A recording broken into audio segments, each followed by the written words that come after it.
everyone, welcome back to Beyond the Veil Tarot and Astrology. My name is Candice Marie. I'll be your astrologer this week, and this is going to be the astro weather for August 4th through the 11th, 2024. If you guys like my content and you'd like to see more of it, make sure you click the bell button below and subscribe to the channel, and be sure to leave me a comment or give me a thumbs up if you like this video. All right, so we're going to be touching on a number of topics going on this week, but the primary thing I'm going to be focusing on is Venus's ingress into the sign of Virgo.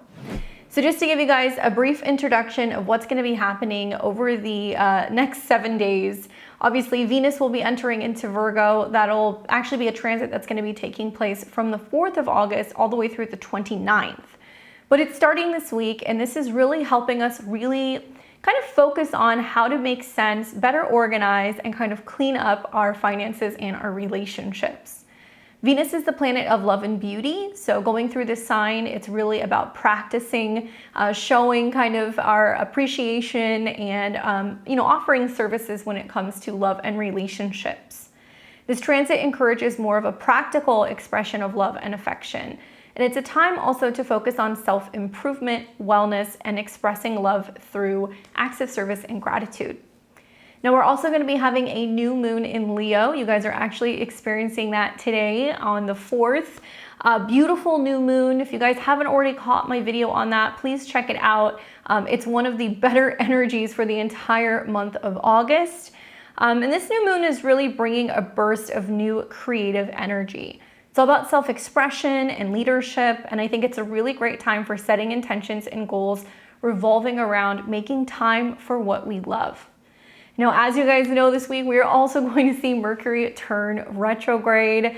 Certainly the pre-shadow has been a little bumpy, to say the least, but Mercury will be turning retrograde. We'll see this on the 4th of August, and it's going to continue clear to the 28th of the month. So most of this month, things are going to be a little haywire.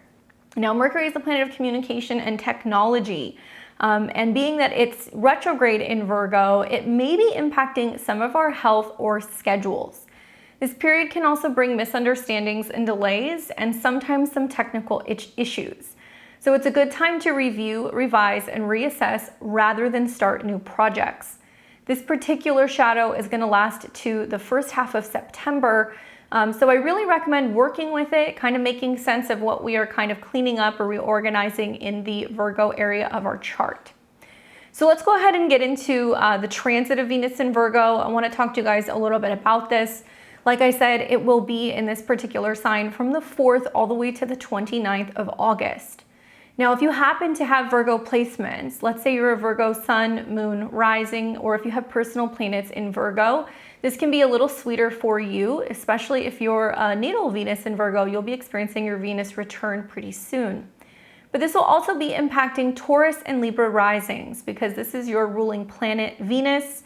So the goddess is changing signs, so it's important to pay attention where this will be transiting through your chart. If you guys stay tuned to the end, I'll take you through the transit of Venus in Virgo for all 12 rising signs and pull some tarot and give you guys some recommendations for how to navigate that transit. But let's talk a little bit more about Venus in Virgo. Venus is the planet of love, beauty, and harmony. So she's moving through, Leo right now, getting ready to kind of leave a very dramatic, kind of action-packed sign. We definitely notice the shift when Venus moves into the mutable earth sign of Virgo. This is more detail-oriented. It's changeable because Virgo is a mutable sign. Now, we have this transit every year, so it's nothing new, and Venus is going to stay in this sign for about 3 weeks, and I think it's kind of having a shift from these kind of like grand romantic gestures to practical expressions of love and affection. Now, in mundane astrology, Venus represents a variety of different things. So outside of just how it's impacting us personally, it's important to know what Venus is going to be kind of expressing as it goes through this sign throughout the various next couple weeks. So Venus rules things like artists, musicians, actors, and women.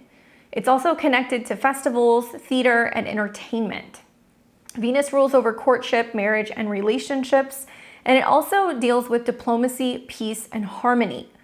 Now, Venus can cover things like fashion, glamour, aesthetics, as well as cultural areas and anything feminine. So, Venus is going to be expressing her energy very differently in the sign of Virgo. And I think it can be a little challenging because technically Venus is in its fall here.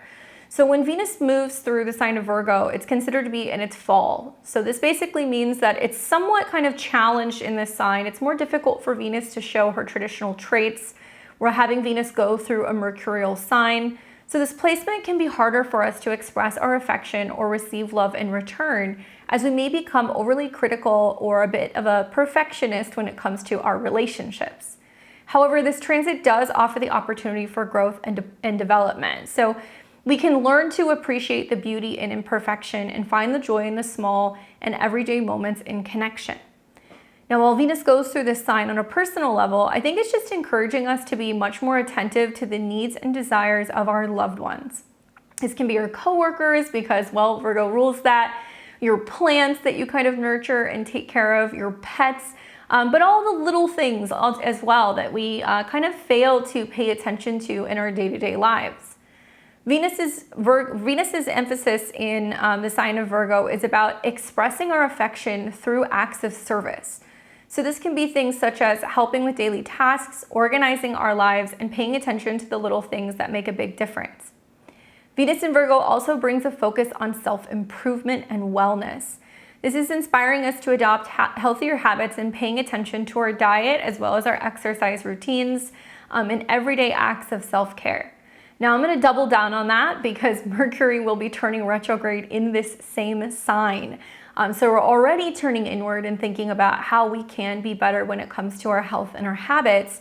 And throughout this transit this week, we will actually see Mercury retrograde come into conjunction with Venus.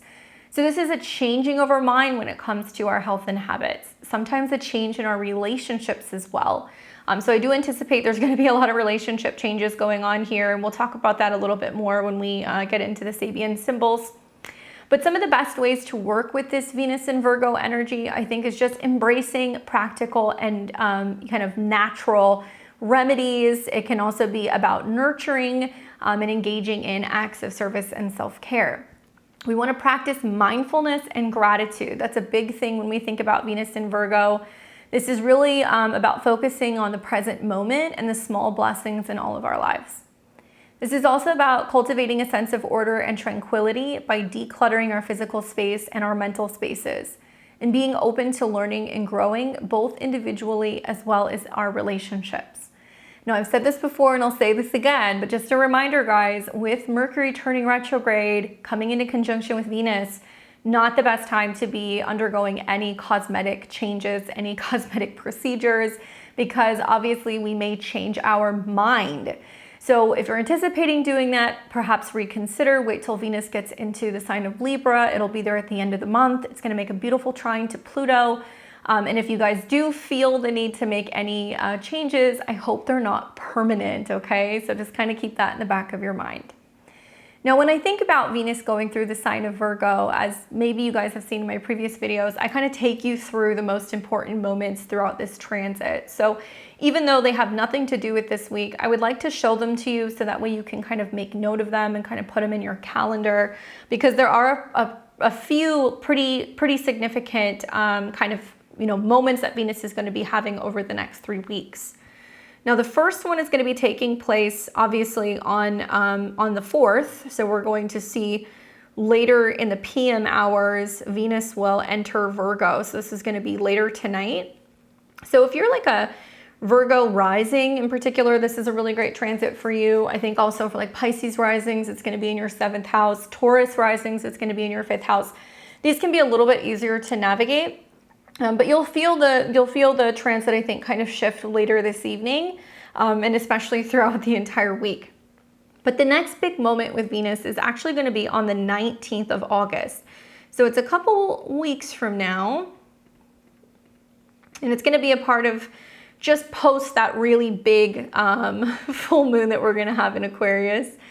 But Venus is going to come into a square with Jupiter, and that's going to happen pretty early in the morning is what it looks like here. Yeah, very early in the morning. So you might be feeling it the 18th, 19th, 20th, but we're going to see Venus come into a square with Jupiter, okay? So this is an opening square. The very same day, because we see 17, 17, 17, Venus will also then come into an opposition with Saturn. So first it'll square Jupiter, then it's going to oppose Saturn. And maybe you'll feel that clear until like the moon is going through Pisces, you know, the 20th and the 21st. But when we just look at, you know, the square that's kind of happening between these two planets, basically this is kind of making Venus and Virgo related things feel bigger, okay? So Jupiter is a benefic, Venus is a benefic. So sometimes a Jupiter-Venus square is not necessarily bad. It can be overly romantic, overly abundant, but it can also be about overdoing it.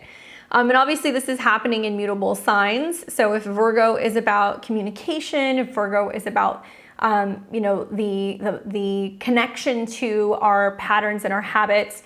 And then we have Gemini, which is kind of connected to communication as well, information, calls, text meetings. You know, there is something that we are overdoing. Maybe we are over explaining. Maybe we are over caretaking. You know, maybe we're going above and beyond and kind of spreading ourselves a little too thin. I think that's one interpretation. But Venus in opposition to Saturn represents that separation or something at a distance or something that's apart. Sometimes with Venus in opposition to Saturn, what we want or what we're craving, what we love can feel very far away or almost like unobtainable.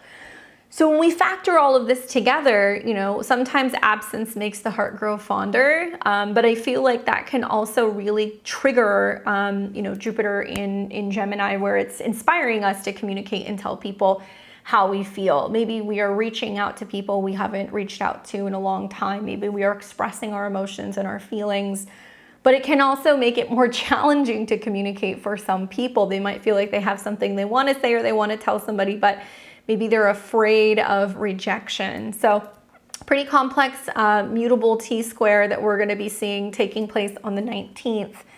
And Jupiter is going to kind of be at the Venus-Saturn midpoint. So you guys have heard me talk about midpoints sometimes, but basically midpoints are a whole other layer of looking at the transits and even a natal chart that's going to kind of help us pick up on some things that are not so obvious. So I did a little research on Jupiter coming into conjunction with the Saturn-Venus midpoint, and what I came up with is this. Basically, midpoints are going to blend together both of the planetary energies. So when we see, you know, Jupiter basically sitting at the Venus-Saturn midpoint, it's blending the energies of all three planets. So Jupiter is about expansion and good fortune. It enhances the energies of Venus, the planet of love and beauty, and Saturn, the planet of structure and responsibility. So this can be a time of growth and development in relationships, as well as a period of finding balance between pleasure and duty. Jupiter's influence here brings a sense of optimism and expansion in the areas of life ruled by Venus and Saturn in your natal chart. However, it's important to maintain a realistic approach and not overindulge in pleasures or take on too many responsibilities, right? So this could be, you know, I think kind of trying to juggle too much, especially with Mars and Jupiter in Gemini. There can be a sense of like trying to do too many things at one time and kind of getting overwhelmed, overworking, right? Over kind of studying. It could be over exercising with Mars conjunct Jupiter, and the impact that this actually has on our health. Now, I think for a lot of people, they're just going to be completely exhausted with the news cycle that's going to be happening in mid-August. I'm going to tell you guys point blank, you know, the first 10 days of August is probably the nicer period of the month. I'm sure you're seeing and kind of getting bombarded with all of the various astro forecasts for August of 2024. And the truth is that this month is a very big turning point. There's a lot of energies between the retrogrades and the squares and the conjunctions that are taking place where there's just so much happening at one time. And I think the news cycles, the internet, communication, things are going to be kind of heated with that Mars-Jupiter conjunction. So I kind of anticipate that some people are going to go, I've heard enough of the news, or I don't want to talk about it anymore, or I, you know, kind of need some space. So I really feel like this is about kind of knowing when to say, okay, I'm going to step away from the vehicle, give myself some time and kind of rest and recuperate. And this can also be about knowing how to pick your battles, right? Especially with Mars square Saturn. I think a lot of this is being like, Do I bite my tongue in this moment and not say anything? You know, do I just decide to kind of try to keep the peace and not let our difference of opinions or beliefs or kind of philosophies impact certain relationships? I think that's going to be the general kind of takeaway from this. And learning how to better communicate in relationships, and maybe even drawing some lines in communication with other people, and knowing that it's not our job to teach other people. I think everybody's going to have an opinion with Mars and Jupiter in conjunction, but knowing that it's not our place to try to educate people, to try to teach people. It's like knowing when to say, you know what, you're totally right, and kind of exiting the chat, you know? Anyway, so that's going to be an interesting energy in itself. And, you know, Venus is the ruler of the South Node in Libra. So whatever's going on with Venus is a reflection of the South Node in Libra. Well, if you guys notice, the South Node is in very close proximity to Juno. And Juno is about partnership, right? She was Jupiter's wife. She was the good wife, and she stayed with him even though he was sometimes a bit of a pain in the ass. But Juno South Node can be talking about, we're undoing some of these karmic relationship patterns where we are too easygoing, we are too surfacey, maybe we are indecisive, or, you know, maybe we are complacent in some of our relationships. Some astrologers would assume that there's some karmic stuff going on where we are kind of untangling ourselves from karmic relationships. And this could be friendships, it could be marriages, it could be committed relationships, business partnerships. So you factor that in with the fact that Venus is making an opposition to Saturn, and it's very clear that Venus already in a sign where she's not totally pleased, right? She's moving through a sign that can be about hard work, kind of rolling up your sleeves, you know, cleaning things, perfecting things, organizing things. This is really what we learn, you know, what relationships are made of. If we can bridge the gaps in not seeing eye to eye, if we can bridge the gaps even in physical distance in relationships, as long as we have good communication, we can weather the storm. But for some people, this is going to feel like a breaking point where it's time to kind of go your own way. Now you factor that in with a full moon in Aquarius, which is already rebellious in its own right, and a hard T-square to Uranus. Mid-August is the breaking point. This is when we're like, you know what, maybe this is not good for me, or this is not healthy, or this does not feel like real love, or yeah, there can be a sense of like recognition and realization that just because we've always been in certain relationships, it doesn't mean that we need to stay and kind of continue, especially if it is not kind of keeping us from, if it's keeping us from, you know, our path or our purpose, right? Because the South Node can be about kind of getting stuck in the past. So interesting stuff happening on the 19th. You'll see on the 22nd of August, a couple days later, this is when we are going to see Venus come into a square with Mars in Gemini. Now, I'm not mad at the square. I feel like we're gonna get a little dinged up on the 21st with the moon being in Pisces. It'll oppose Venus and square Mars. Yes, we can feel like people are being a little bit more particular. People are a little bit more, I think, forthcoming with their constructive criticism, you know, with retrograde and also with planets going through Virgo. And I'm going to encourage you guys that, you know, with Jupiter and Mars in conjunction, we're going to get so much more further by encouraging other people than cutting them down and breaking them down, right? And that's what I want. That's the big takeaway, I think, from some of the squares between Gemini and Pisces and Virgo is like, are you going to criticize somebody and kind of like, you know, get all over their case and be telling them and yelling at them what they need to be doing? Or are you going to be saying, you know what, I think this is great, but this is how you make it better. We want to be encouraging people to become the best versions of themselves. And if we're beating people up, we're not able to give them the opportunity to do that. And we're also kind of burning bridges in relationships when these could be opportunities through these challenging times to learn how to communicate more effectively and actually build our relationships stronger. Now, when Venus and Mars square, it's not necessarily a bad aspect. It can bring a little friction, but sometimes friction can be great and it can create an excellent setup for chemistry and a little bit of like cat and mouse game.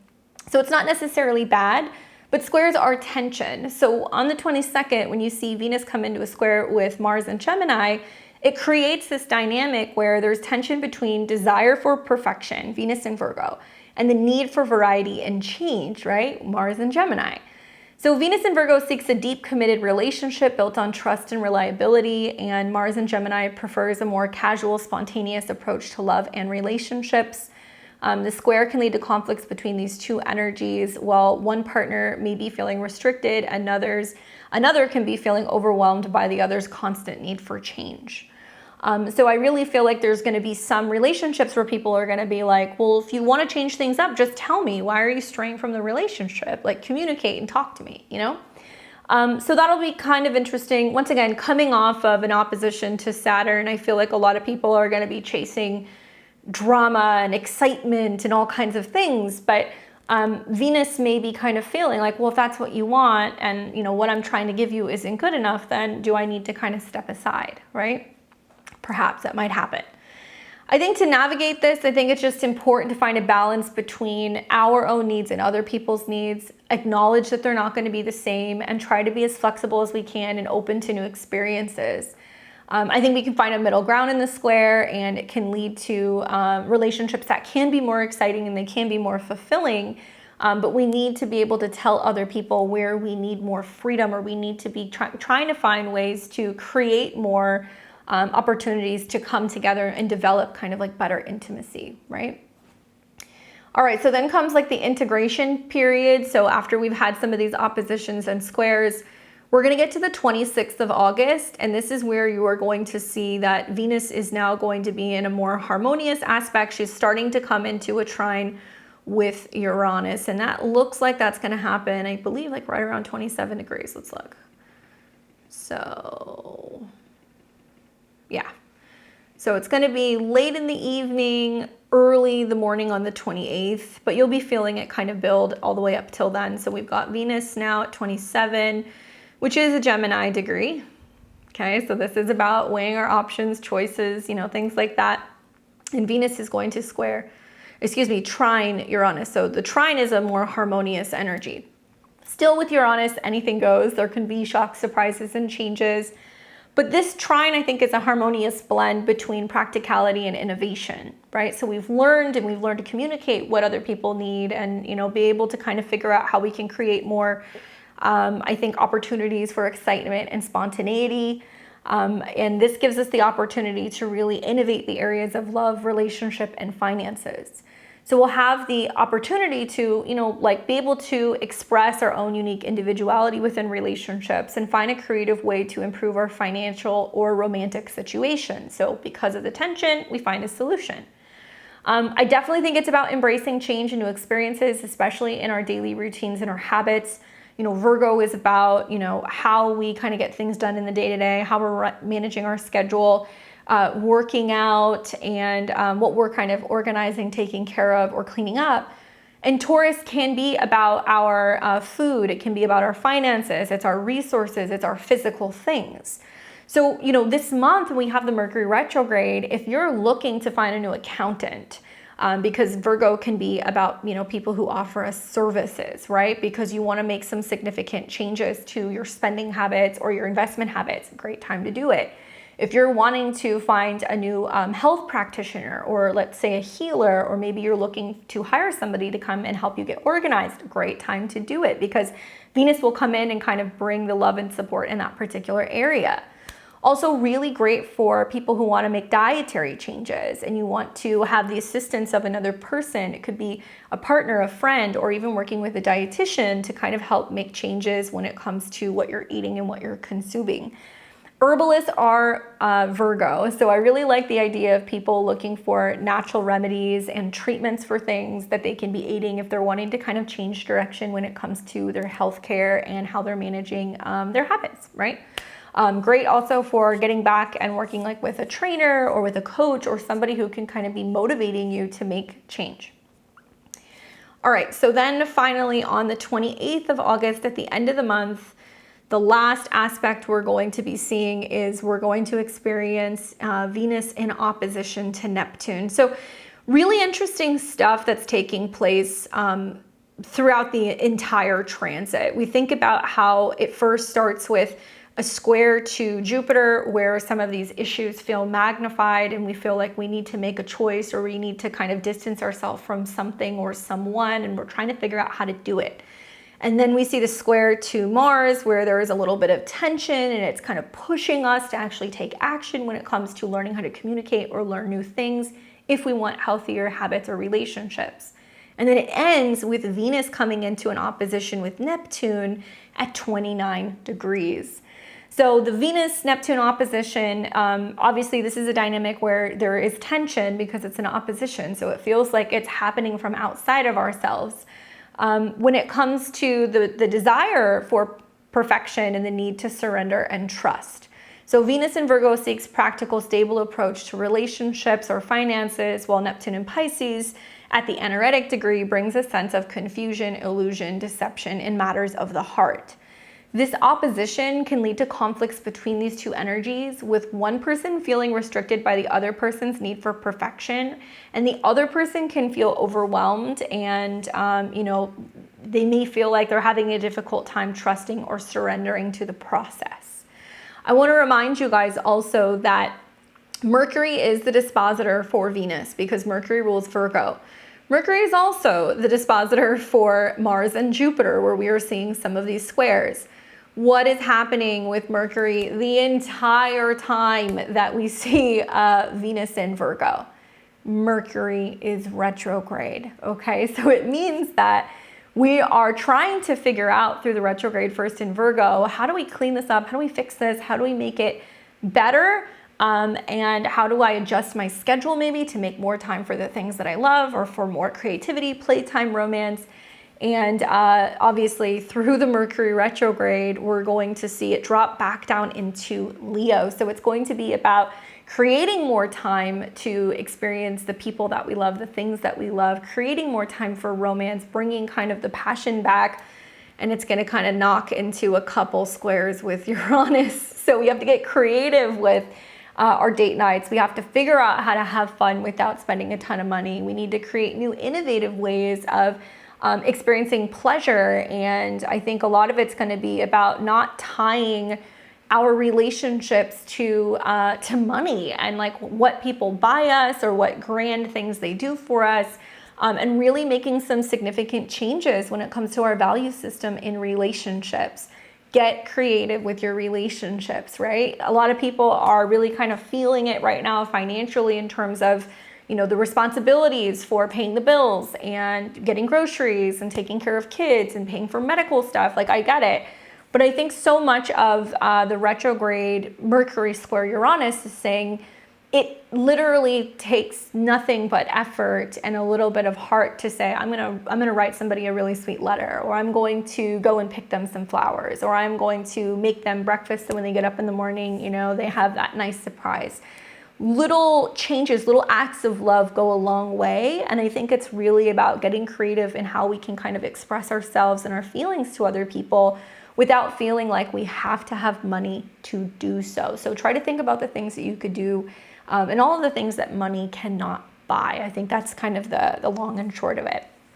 Literally the next day on the 29th, Venus goes into Libra. It's going to be a lot more comfortable in this sign. It starts first with a trine to Pluto. You're going to see that right off the bat on the 29th. But Venus will come into contact with the South Node. So we'll talk about that down the road. But basically, that's the long and short of the Venus in Virgo transit. I will put these dates in the description below so you can kind of catch those, so you can make sure that you put them into your calendar, okay? So let's go ahead and rewind. We're going to go back now to this week on August the 4th.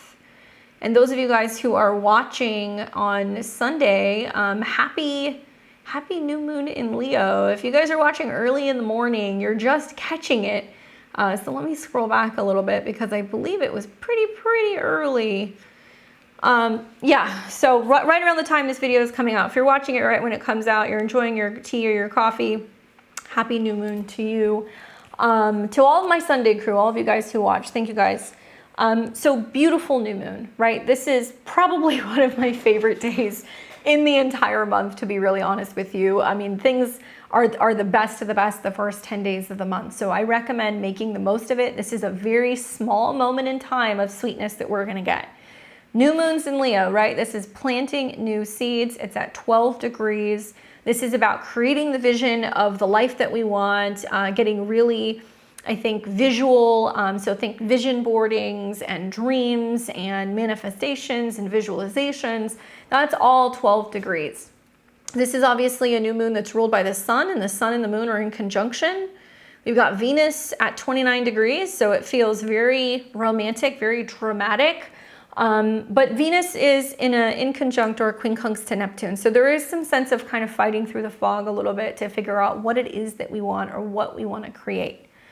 I love, love, love the sextiles to Jupiter and Mars. You know, this is a really great time to be working on like graphic arts, to be writing stuff, especially if you're a performer, if you're involved in the theatrical arts, if you're wanting to create images or blogs or websites. Like, this is a really good time to start working on those things. Even with Mercury retrograde, you guys don't want to underestimate the power of being able to dig deep and like actually work on creative projects this month. Worry about launching them in September or in October, but you can use this as an opportunity to start the process to do this stuff. This new moon is also in a trine to the North Node. So this is basically saying it's really in alignment with where we're trying to go on a personal level. And fire trines produce activity. It's about passion and creativity and movement and feeling like inspiration is kind of coming in. So great transits across the board pretty much all day today until we get into the later PM hours. Things change, they shift just a little bit. So I'm going to show you guys what's going to happen. So the new moon's going to keep going. You're going to see the moon continue to move through, and then in the late PM hours, Venus enters into Virgo and Mercury turns retrograde. So when you wake up on Monday morning and you're like, what the heck is going on? Mercury's retrograde. It should not be anything new. I don't think anything necessarily dramatic is going to happen off the bat. We've seen some pretty chaotic technical kind of issues in the pre-shadow, and I do anticipate more of those coming back. There's going to be some this week, and we're going to see some also in a couple other different transits in August. But on the 4th, which is Sunday, and then we're going to take this into the 5th, which will be Monday. Monday morning is a little hectic, okay? So we wake up in the moon is still in Leo, but it's squaring Uranus and Taurus. So there is some curveballs, some sudden changes. I think we are going to potentially see more volatility in the stock market. That's been a huge theme, obviously. If you guys have been paying attention to what's been happening the end of this last week, I remember telling you guys, I was like, watch what happens, because we have the squares that are going to be from Leo to Uranus and Taurus. That's about volatility going on with the markets. The markets is Taurus. And you're going to see more of that, I think, as we start to see Mercury retrograde back into this. But the moon is our overall emotional response. And so when it squares Uranus, it is possible that we could see things kind of start to try to bounce back, because now the moon is actually growing. It's hard to say. I feel like there's not much that we can do, you know, to try to be optimistic about what that's kind of looking like financially, because the Saturn-Jupiter square is setting up, and that does kind of limit any optimism in regards to the future for some of this stuff. I think primarily it's going to be like AI and tech stocks that we're going to see that's really going to get crushed, but we'll see, because that's Gemini. And also, you know, Venus going through Virgo now in a Mercury retrograde. I remember telling you guys that we're going to be hearing about people talking about, oh, is there a recession, you know, coming in the summer going into the fall? We're going to see that there's going to be more information coming out, I think, about layoffs that are going to be taking place. And I do anticipate with all Jupiter and Gemini transits. If you guys remember the video I put out like 3 months ago, I said I compared all of the unemployment numbers in the previous several Jupiter and Gemini cycles. They are generally always higher during this particular period. Why? Jupiter in Gemini is a little bit all over the place, right? They're not as consistent. So we can see lots of fluctuation that can be going on with jobs.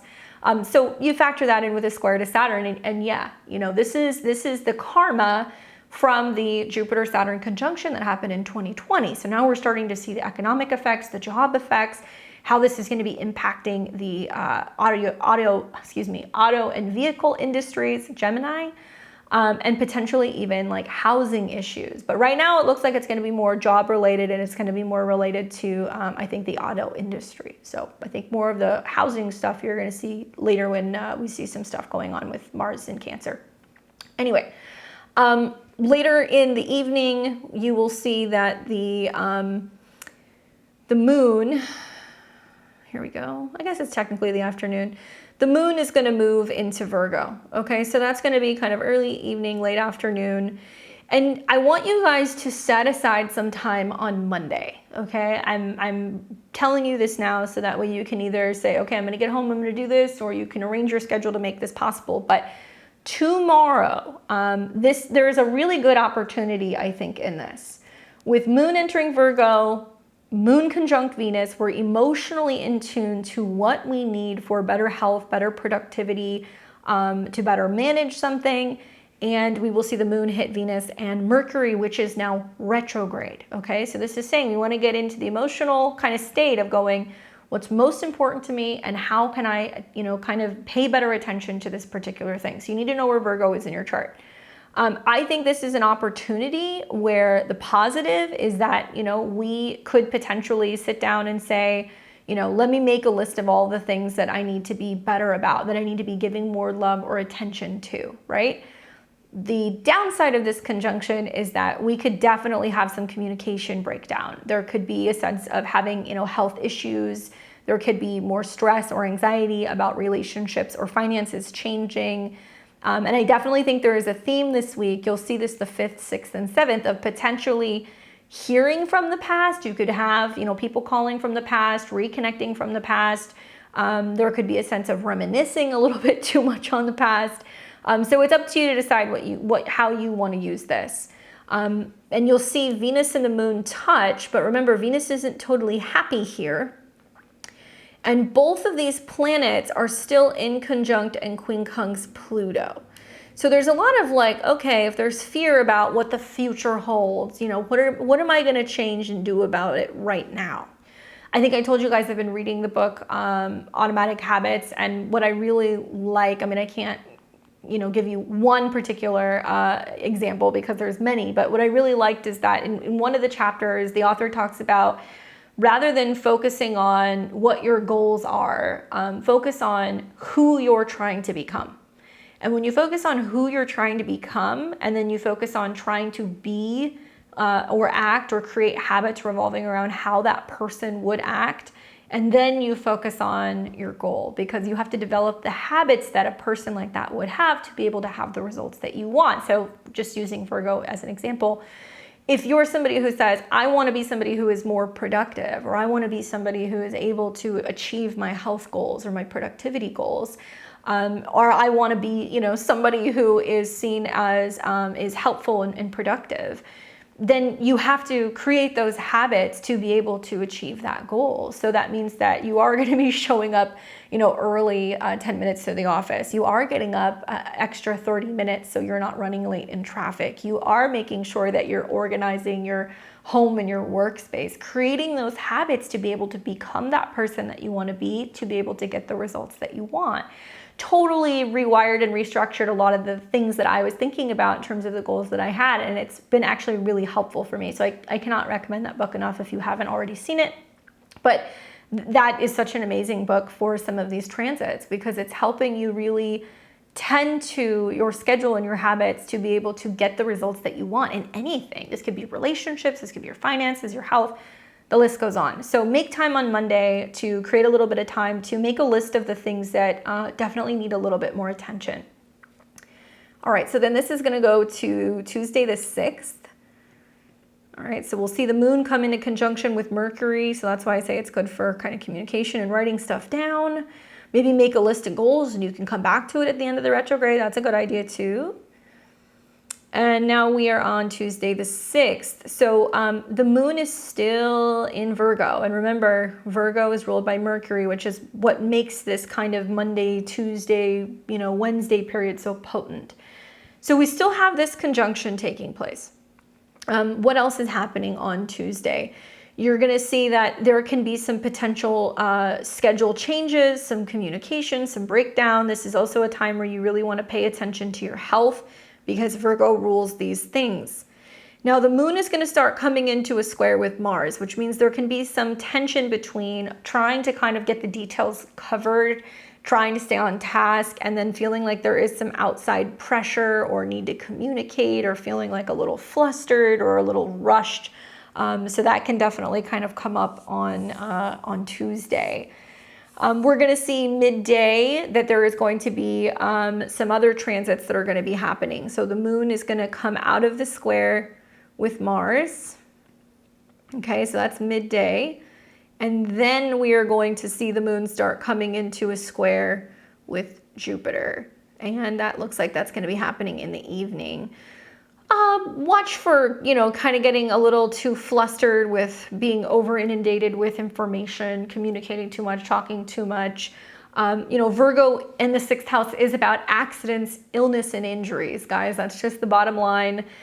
So when we see some of these conjunctions and some of these squares, it's like, it's not a time to be rushing through things. It's not a time also to be not paying attention when we're driving, when we're walking. Literally your hands are Gemini. So when I think about Mars and Jupiter, it can be, well, we're rushing to get to work. We are rushing when we're prepping food.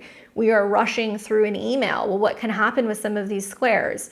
We rear end somebody, we end up making some errors in our emails. We end up nicking our finger when we're kind of chopping.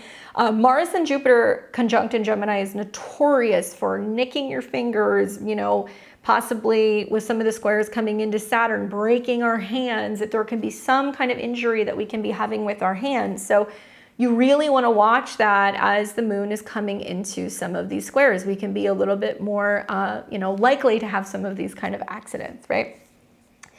Okay, so we are going to see Mercury and Venus come into conjunction. So let's look here. Is that going to be, yeah, I think that's going to be today. Okay, so this conjunction is going to be happening actually on the 7th. I take that back. So we go to the 7th, and we're going to see that the moon is still in Virgo early in the morning, and then we're going to have this conjunction. Okay, so we're picking up the energy of Mercury. Mercury and Venus are conjunct at a 3. It could have happened earlier. It could have happened, the 6th, the 7th. But this is a day to watch, because this is when we take the mind, Mercury, at a 3. So it's about options, choices, Gemini, right? Kind of like the Lover's card. And then Venus, which represents relationships and money. I think some people are going to feel like they're between a rock and a hard place. There's no candy coating it. Those of you guys who watch my channel, I'm just going to tell it like it is. There is no candy coating this. When this conjunction happens, people go, I'm in this relationship, but there's that over there. And like, is the grass greener, or I'm in this job, but there's something enticing that, I feel like might be better. So do I quit my job and leave? There's going to be stuff like that that's going to be coming up. And I feel like with the moon in opposition to Saturn, it's some difficult decisions. Some people are going to say, well, I want to take the easy way out, right? Saturn and Neptune is, I'm just going to hide under the covers. I'm going to avoid the, obvious. I'm not willing to do the work. And then, all this Virgo is like, if you really love something, or if you really value something, or if something is really important to you, through thick and thin, right? This is in illness and in health. That's literally what Venus in Virgo is about. So a lot of you guys are going to get rocked this week. You're going to see what it means to be committed to your job. You're going to see what it means to be committed to your relationships. You're going to be tempted to stick your hand in the cookie jar and, really ask yourself, is that really something that's good for my health? Venus can be sweets, right? And so we can be making changes revolving around our habits when it comes to what we're consuming, what we're buying, what we're eating. I think that this may be more news and information about food recalls. Okay, I think that's going to be a big one. There's already been one big one. There's been a huge food recall for boar's head deli meat all across the United States. I guess it was I think millions of pounds of deli meat, which apparently is causing some concern because they're saying people can get sick from it. And I will say this one time and one time only, because I don't feel like getting flagged by YouTube. But you guys can read between the lines.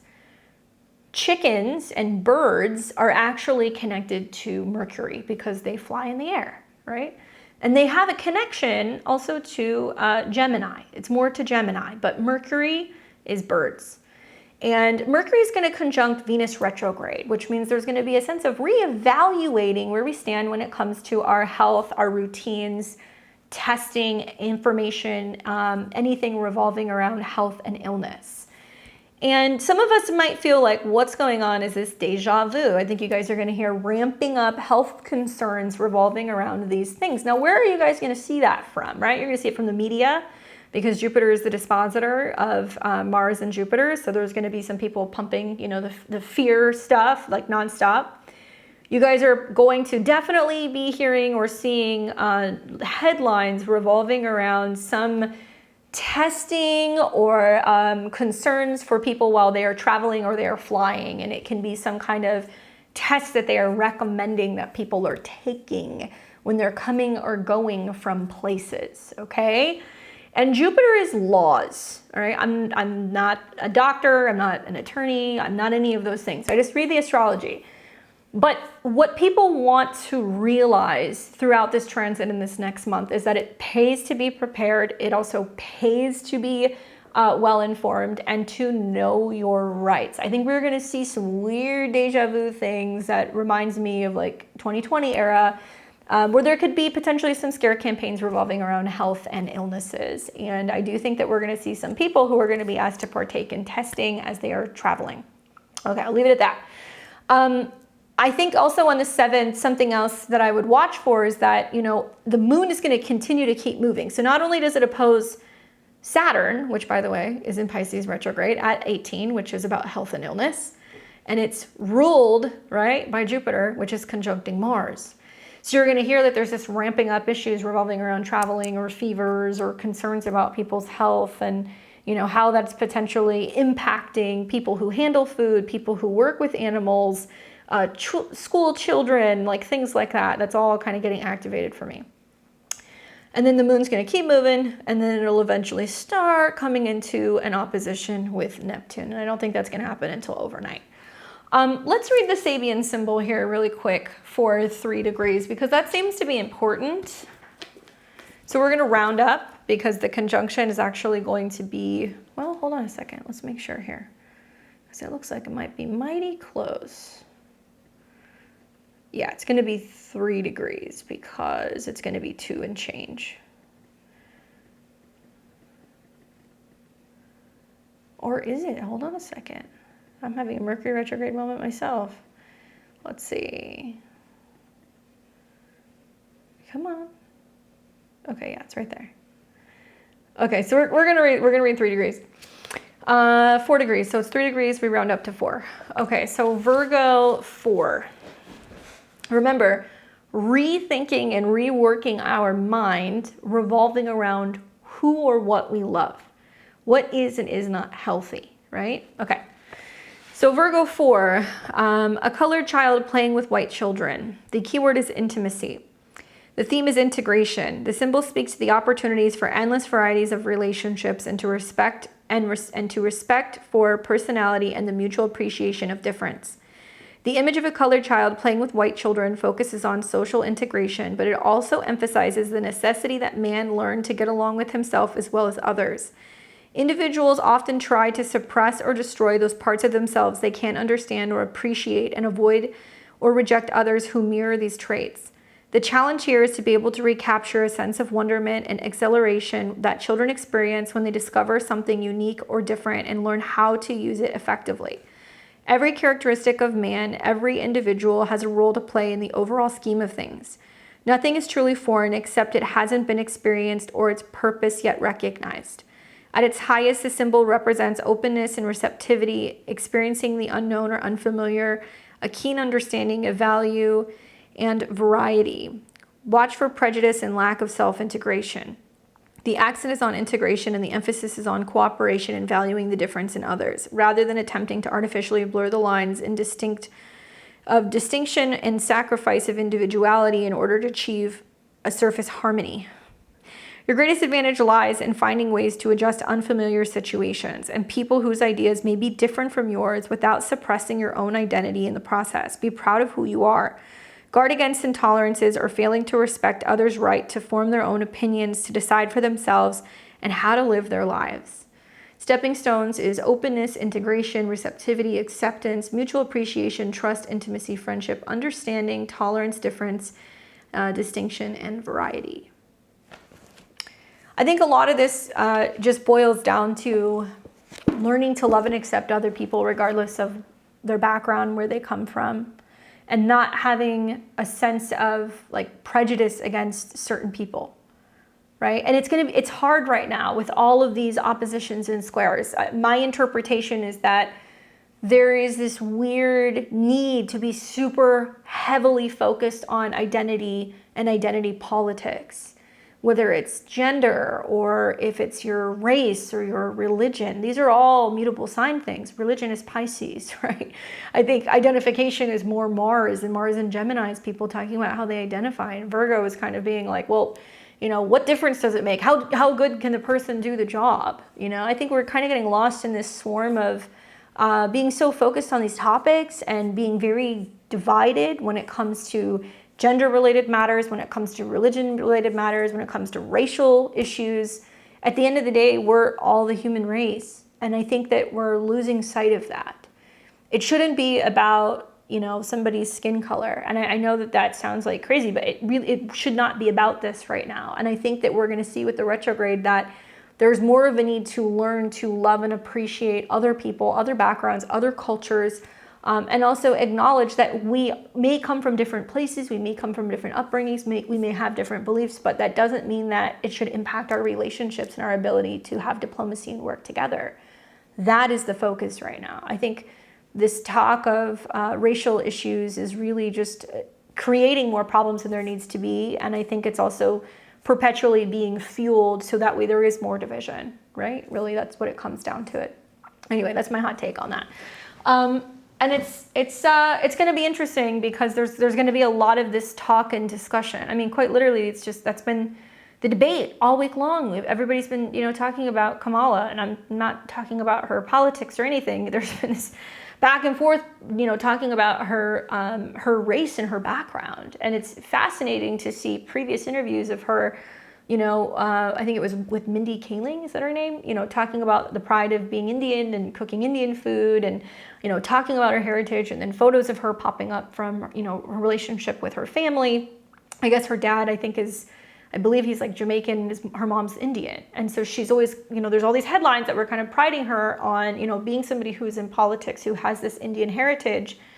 And then we see this pivot where there's been more of a focus on her kind of talking more about her culture and being Black, right?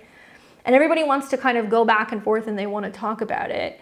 And what's changeable is mutable, okay? So that's why I think this is coming up so much, is the fact that she does have two cultures, right? But it can also be that dual identity that's kind of coming up that people are kind of arguing about. So it very much is the square. I think maybe the Mercury retrograde conjunct Venus can be more talk about this stuff. And I feel like people need to be more focused on her politics and more focused on her priorities and what she's campaigning on rather than her skin color, right?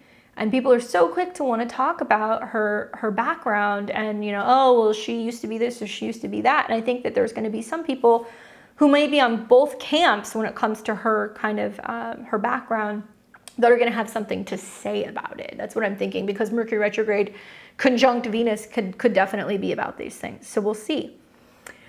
All right, so let's now take this through the rest of the day on Wednesday. All right, and then the moon's going to keep moving. It's going to pick up a trine to Uranus. That'll be later in the evening.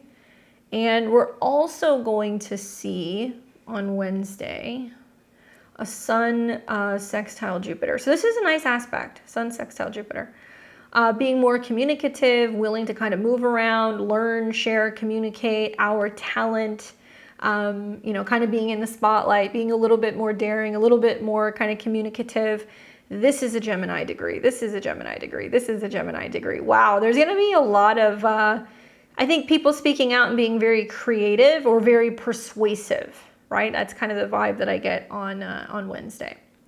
Okay, so we're going to see that take place. The moon's going to keep moving. It's going to pick up an opposition to Neptune. And that looks like that's going to happen really early in the morning on the 8th. Okay, 29 degrees right here.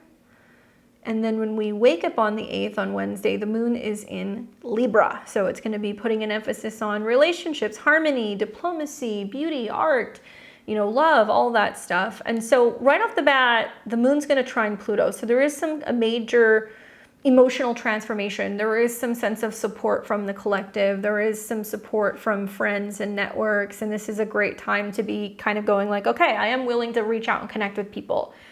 So much of Mercury retrograde conjunct Venus is that as well. So it doesn't just have to be like you're hearing from, the ghost of ex-boyfriend past. It can be that you're reaching out to your coworker being like, hey, we have a position at my job. Like, are you available? Can you come in for an interview? Or, hey, I was thinking of you, how are you doing? Oh, I'm not doing so well. I'm actually sick. Well, what can I bring you, right?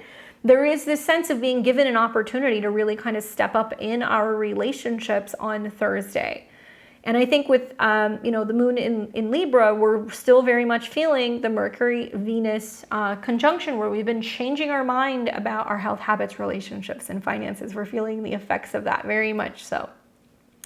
The only other aspect that you're going to be seeing taking place on the 8th is that the moon is going to come into conjunction with the south node. And when it conjuncts, it's going to be at a 7. So, this can be about relationship clearing out. This can be about shakeouts that are kind of happening, moods, emotions kind of coming up, feeling like we're finally breaking away. We're parting ways from old relationship patterns and things that we've become conditioned to doing in relation to other people. Once again, Venus and Mercury is saying that is definitely shifting, that's changing. And Lilith is there as well. So I'm expecting some emotional volatility happening with that conjunction. And I feel like, unfortunately, as much as I hate saying this, Lilith can be the obviously raw kind of sexual feminine energy, right? Archetypally, that's what Lilith is known for. But Lilith is also sometimes seen as the other woman, right? So we've got an interesting conjunction here. Moon, south node, Lilith, there can be some like raw kind of tension coming up in relationships revolving around, women. And, I could see some people being like getting kind of jealous of their partners at their workplace or getting kind of, huffety about, well, you're still talking to that person, or kind of being suspicious about things, especially with Venus in conjunction and Mercury retrograde. My God. And then we've got Juno, which is about partnership in opposition to Neptune. I think there's a lot of people that are outgrowing their relationships this week. And that's what they're realizing. It's just like, I'm outgrowing this. This is what's kind of coming up for me. It's not serving me any longer. Me constantly being, there for another person may not be good for me. It might not be good for my relationship with myself. So, we're going to see some tea going on with some of those aspects on the 8th. And the moon will be hanging out there in the PM hour. So that's going to be happening kind of around dinner time, depending on where you are. It'll cross the south node in Lilith, and then it will start to kind of move away. This is going to lead us into August 9th. This is Friday. And change of energy here. Moon is still in Libra, obviously, but there's some other stuff that's kind of going on here. So now this is just after the new moon. The moon is going to start sextiling the sun. So we're seeing some growth here. The more that we're kind of dedicated to our joy, our creativity, our passion, the more that we're able to figure out what's best for us. And it may not necessarily mean it's best for our relationships. So we're kind of clearing some of that stuff. The moon in Libra is also very social. It's in an air sign. And it's going to be trining Mars and Jupiter. So we feel a little bit more optimistic. Things are picking up a little bit. I feel like Friday night could actually be really great for socializing. It could be good for getting out and about, especially in your local communities, and connecting with people and being social. You're going to have a really nice window there pretty much all day. The trine's going to start in the morning on Friday, and it'll come out of the trine right around the early afternoon. And then it sextiles the sun. So I'm not mad at a Friday night date night. I think it's totally fine. And then we're not going to start to catch the moon's opposition to Chiron until overnight. So Friday is a decent day. I think really the key here with the moon in Libra, trine Mars and Jupiter is like communication is key. Be about working with other people, be about bettering partnerships, find ways to kind of get active and go and do something with partnerships or friends. Keep it moving. That seems to be what's most important, especially because that moon is going to be in conjunct or quincunx Saturn. So it's about not staying in, hiding out, not doing anything. It's going out and doing something, changing our schedules up a little bit. All right, so then this takes us to what is going to be Saturday, the 10th. Moon's still in Libra, very early in the morning. We're going to catch an opposition between the moon and Chiron, which can definitely bring up where, you know, partnering is encouraging us to make changes. It's encouraging us to, you know, pay attention to other people and maybe what other people need, or be tending to other people in some way. And we may feel like that is about getting outside of our own issues, our own insecurities, or our own wounds. This may be a time also where you're, like I said, tested in relationships, because Venus is the ruler. Venus is still conjunct Mercury. So it means that, you know, loving someone maybe means canceling plans because you need to kind of stay and help them take care of something. Or it means that you need to roll up your sleeves and help them take care of a task. And, you know, you're putting other people first and you're learning how to kind of build better relationships. So that can be kind of happening in the morning on August 10th, although by the time you're getting up, it's kind of, you know, kind of fallen off. We will catch a brief yod here, finger of fate, between the moon to Uranus and also the moon to Neptune, which means we are kind of clearing the fog, making big changes in our values and our relationships. And I think some people are going to be very thankful for who or what they do have in their life with that aspect. All right, so then you're going to see later in the day on Saturday, the moon will ingress into Scorpio. Total mood change Saturday night. Moon in Scorpio is definitely a little moody. It's a little brooding, and it immediately comes into a square with Pluto. So we might kind of feel like we're still adapting to the changes that have happened this week. We're not feeling as social. This is also picking up the energy of Mars, which, by the way, by the time you get to the end of next week, we are coming into the Mars-Jupiter conjunction, so tempers flare. We're rushing through things that we shouldn't be. We should be taking our time, not counting our chickens before they hatch. And we're starting to feel the incoming square that you're going to be having between Jupiter, Mars, and Saturn pretty much mid-month, okay?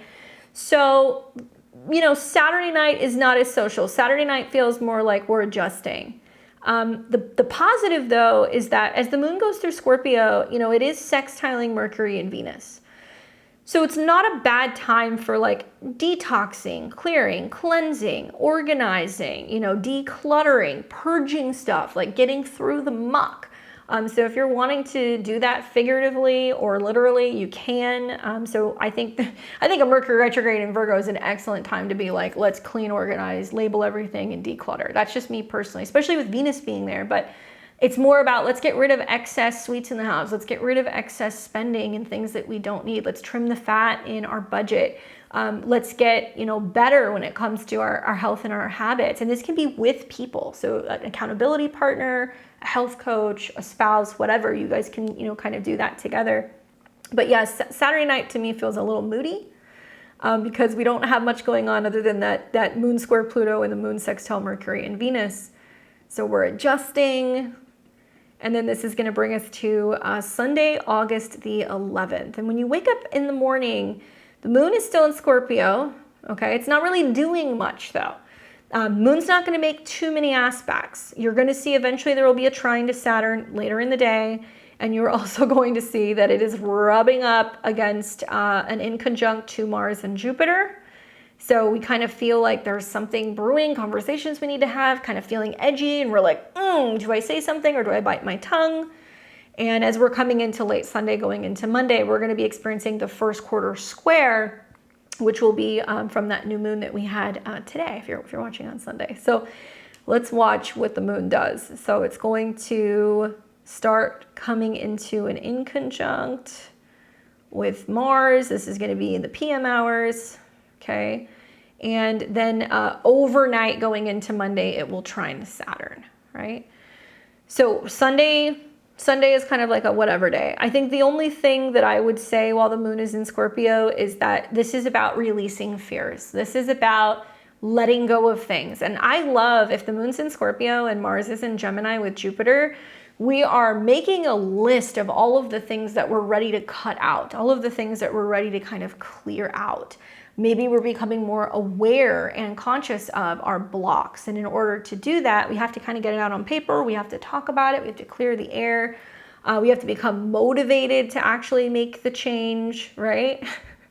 Yeah, I just think that this is when things start to get real. From this moment forward, really until about the 21st, it's going to be a 10-day period. Mid-August is intense. I cannot say that enough for you guys. So enjoy this week while you have it. Trust me. I think that there can be some really beautiful opportunities and things to kind of get things in order, get things straight, and to kind of better our health and our habits. I want to take you guys through the Venus in Virgo, through the 12 rising signs, and I want to show you where this is going to be taking place. Let's look at the Cazimi moon stuff that's going on the 5th. I think that's probably going to be the most helpful. So just as a reminder, guys, I am a Western astrologer. So that means I practice tropical astrology. I do not practice Vedic astrology. And my predictions are going to be the most helpful if you are listening to your whole rising sign, okay? Because Venus is ingressing, it means she's going to be from 0 to 29 degrees. You can listen to your whole rising sign. I think it's helpful if you don't know your degree ascendant, or you can look at where this is happening round about 2, 3, 4 degrees Placidus. So listen to your rising sign to see where this Mercury retrograde is taking place, where this Venus transit is taking place. You can also listen to your sun sign to kind of give you some insight to your overall happiness, your joy, your creativity, your career, and the moon sign for how this is impacting you emotionally. We need to listen to all three of these to get a better idea of like what the heck is going on in our lives. So as a reminder, Virgo rising and Virgo placements, Taurus rising, Libra rising, you guys will be most impacted by this Venus in Virgo transit. You're going to have it clear until the end of the month. Let's go ahead and start with my Aries and Aries risings, okay? So I'm going to talk to you guys all about Venus's ingress into the sign of Virgo, and it's in your 6th house, okay? Remember, Venus rules relationships. It also rules values and money. So Venus is entering into your 6th house. So my Aries and Aries risings, full disclosure, Venus is not happy here. Okay, it's not. This is where we are a little bit more of a perfectionist, and we can be a little bit more particular about what we like, how we like it, and whether that's our health, our routine, our relationships. You know, you're going to be a little bit more critical in these areas. My advice, focus on your health and your well-being. Okay, be mindful of your daily routines. Make sure they're healthy, make sure they're productive. Look for ways to improve your work environment and relationships. Take something sweet into the office, right, Venus? Bring something to kind of lighten the mood. Maybe you decide that you want to bring in some fresh fruit, or you want to bake some muffins, or you want to put some flowers, you know, in your office, or something that's going to make that space more inviting. And also be mindful of your pets and your animals, because this can be about tending to, nurturing, or taking care of them. And kind of get your workspace in order, right? Or maybe this is about going back to the gym, going back to the doctor, reconnecting with one of your healthcare practitioners, getting back into a routine of some kind. The card that you get is the Lover. Aries, is there some romance going on in the workplace? My goodness. I mean, love can be found at work, I guess, or at the laundromat, at the gym, right? These are all kind of 6th house places. This is about divine love, deep soul connection, choices, harmony, relationships, alignment, unions, balance, and romance, right? I think the long and short of it is that the things that you love the most are worth working on. And even though there's some tension this week between Venus and Mars, you're being asked to communicate and like kind of step up and ask for help in some way, or be willing to kind of help someone in some way, okay? Let me know, Aries, how does that go for you?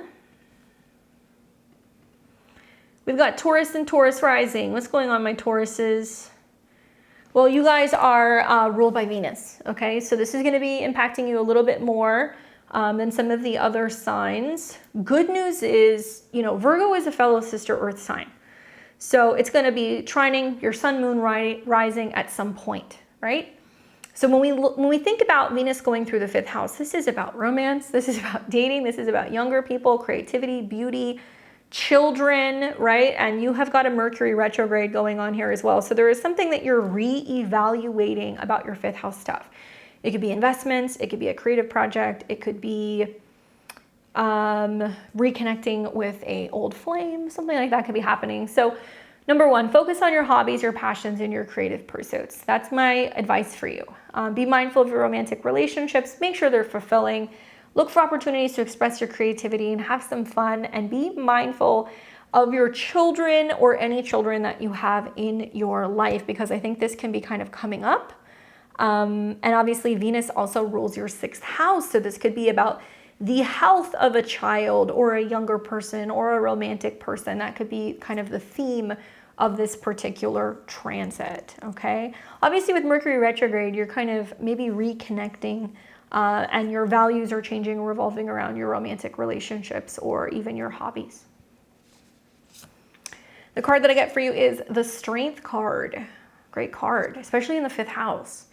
Self-love, 5th house, respect, unconditional love, courage, inner strength, influence, compassion, persuasion, and inner stillness. The 5th house is self-love. So reworking something about your confidence, how much you're investing in yourself, right? So it doesn't even have to be another person. It can just be about your connection with yourself. Let me know how that goes, Taurus. Good luck. All right, we've got Gemini and Gemini rising. You'll be experiencing Venus's transit through your natal 4th house, my Geminis. This is going to be interesting because number one, you know, it's in an angular house. We're going to see Venus that's going to kind of be bumping up with Mars and Jupiter eventually in your 1st. And Mercury, so your Mercury will be retrograding in conjunction to Venus. That's really big.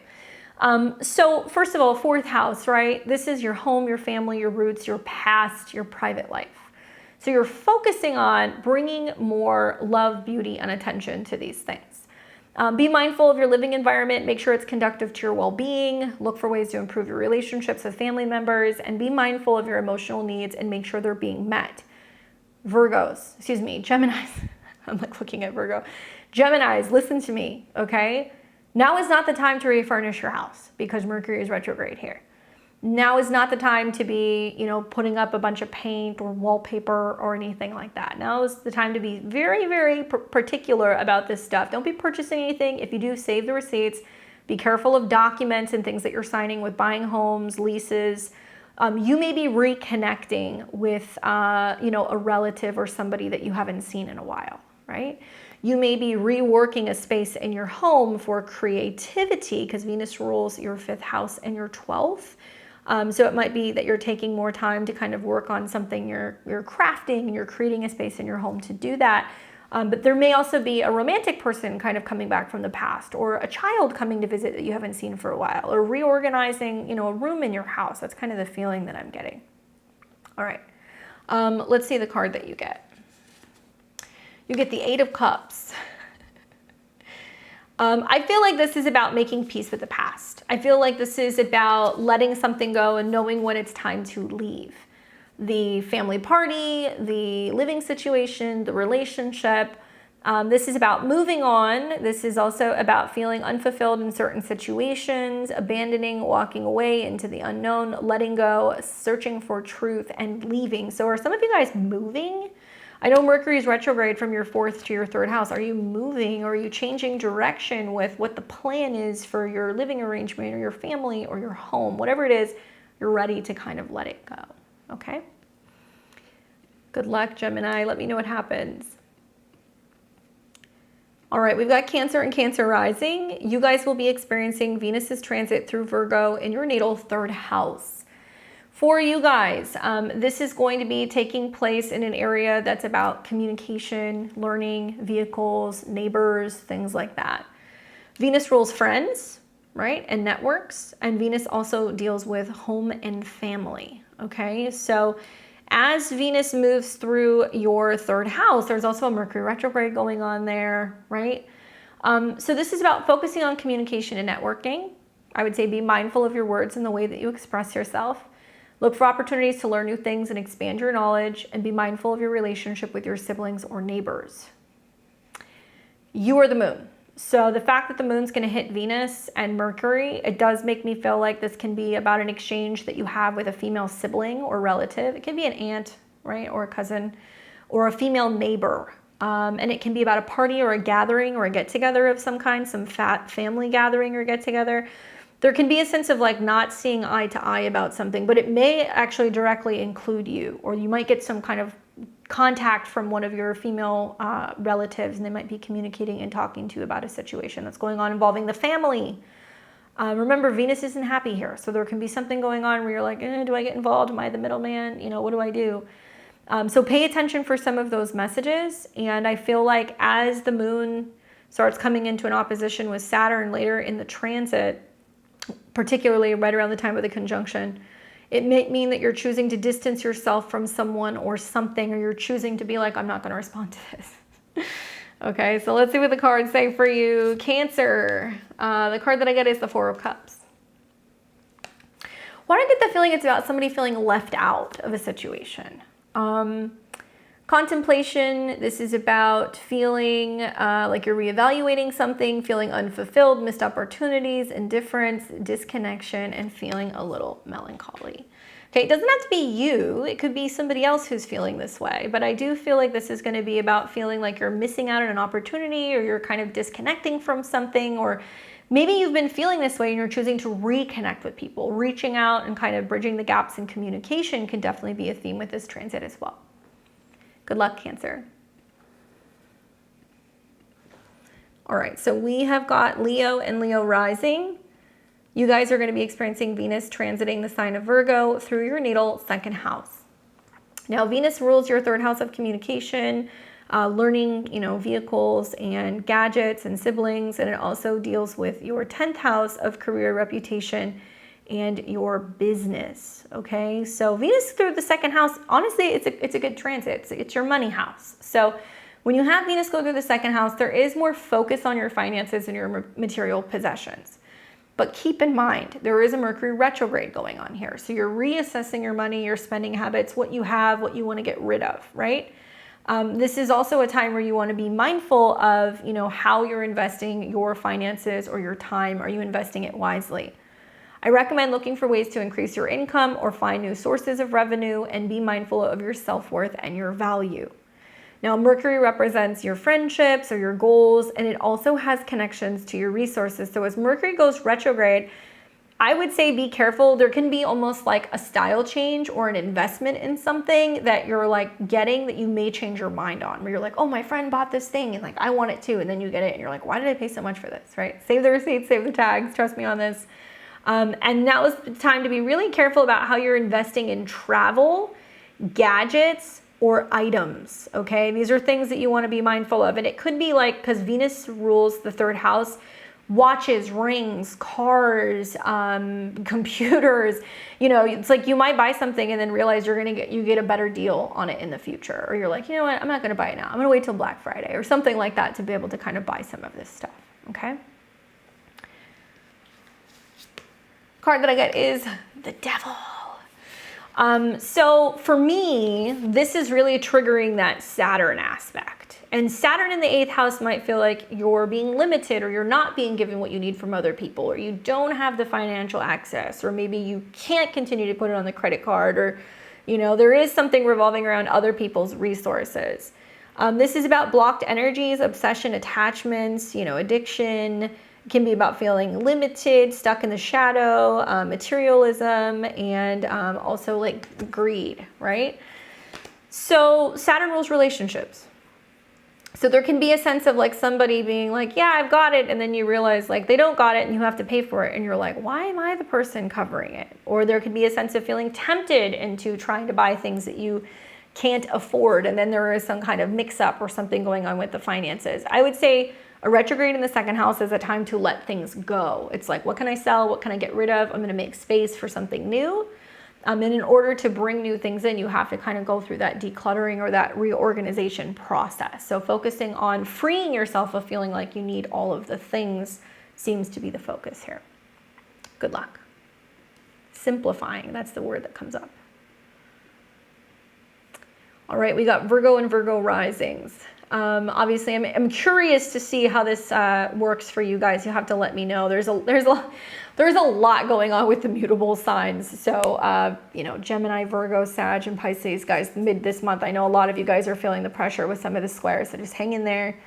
But obviously, Virgo and Virgo rising, you know, Venus is going through your sign. So this is actually a pretty good transit. You've got Venus going through the first house.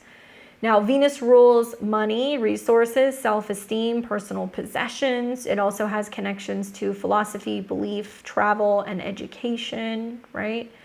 So Venus in the first house is really great to focus on self-improvement and personal growth. Keep in mind that your chart ruler is Mercury, and it's retrograde. So it means that you're reevaluating, what do I want to hold on to? What do I let go of? What do I need? What do I not need? What's best for me, and you know, where do I need to kind of make some tweaks and some changes physically, with your appearance, with your style, with your health, right? And with Mercury retrograde, there can be some health stuff that can be coming up for some of you guys, so be mindful of that. Be mindful of your appearance and your personal presentation. You know, be working on developing healthy habits and routines. Be open to learning new skills and expanding your knowledge. You know, I think a lot of this is the connection to Venus and the 9th house. So what are you learning about your beliefs about yourself? What are you learning about health and wellness? What are you learning about relationships, right? So a lot of this can feel like you're tending to your own needs. And, you know, you guys are really going to be feeling it, you and I think Pisces, because we're coming into eclipse season pretty soon. So mid next month, we're going to have an eclipse in the 7th house. Saturn's there, Neptune's there, you know, the North Node will be there soon. So there's a lot of kind of getting your own stuff in order and making sure you're 100% before you meet someone halfway. For you to be 100% in a relationship, you have to be 100% with yourself, right? And I think maybe there's something kind of changing here in regards to that. Be careful. You can be very critical of yourself too with Mercury retrograde conjunct Venus here. The card that you get is the Death card, which I am not surprised. A new moon in your 12th house, a retrograde in your first house. Hello. This is about symbolic death and rebirth. Big changes on the move. This is about transformation. This is also about endings and beginnings, letting go, releasing, and starting anew. So what's new that you're starting? New spending habits? Is there tweaks and changes going on with your health and your routine, the way you're doing your hair, your makeup, the way you're dressing? There's something that's changing direction here. And it may mean that it's happening because you are in a new role or a new position at work. Because Mercury represents your 10th house. There is some new thing that you're setting out to kind of identify with. So you might be having to buy new work clothes. Maybe there is some change that's going on where, you know, you are having to kind of pivot from one style to another for some reason to kind of better fit this new persona. So that seems to be really important, but change is the name of the game. Good luck, Virgo. We've got Libra and Libra rising. Obviously, Libra, you're also like Taurus, ruled by Venus, so this is an important transit for you. And it may not seem as active, Libra, but we're kind of getting to that point of the year as planets, if you're Libra rising, are going through your 12th house. We're still a little early, but we are going to be getting into your birthday season in September. So as planets are going through your 12th house, there is this natural conclusion. There's this completion that is happening before planets are actually going to be rising on your ascendant if you're a Libra rising. So we're wrapping things up for you guys, okay? So Venus rules you, and Venus is in the 12th house in Virgo. It also rules the 8th house of change, transformation, and rebirth, right? Joint finances, psychological stuff. So Venus being in the 12th house off the bat tells me that you're kind of like a little bit more behind the scenes with this transit the next 3 weeks. Which is kind of like ironic because the sun's in your 11th house, so maybe you're just winding down a lot of social stuff and you're kind of feeling like you would rather go to the spa or stay in bed or rest or recuperate, maybe meditate. Venus in the 12th house is really about focusing on your spirituality and your inner world. And this is about being mindful of your dreams, your intuition, your subconscious mind. Look for opportunities to practice self-care and engage in activities that bring you peace and tranquility, and be mindful of your ability to let go and surrender with the flow of life. Now, I'm biased, I'm Libra rising. So I'm curious what this is going to be, because it does look like Venus will come into conjunction with Mercury retrograde.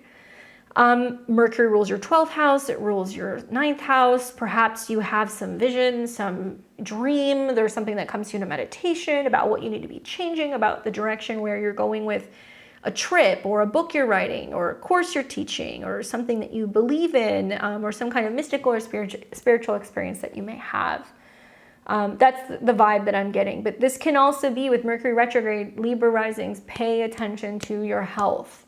Okay, this can be a time where, you know, you're down and you're sick for a couple days. Right? We hope not, but that can happen because, well, Mercury can be about illness. And you don't want to overdo it, Libra, because these planets are going to start coming into opposition with Saturn and Neptune. So this is like that time where you're kind of resting and kind of starting to integrate and recuperate.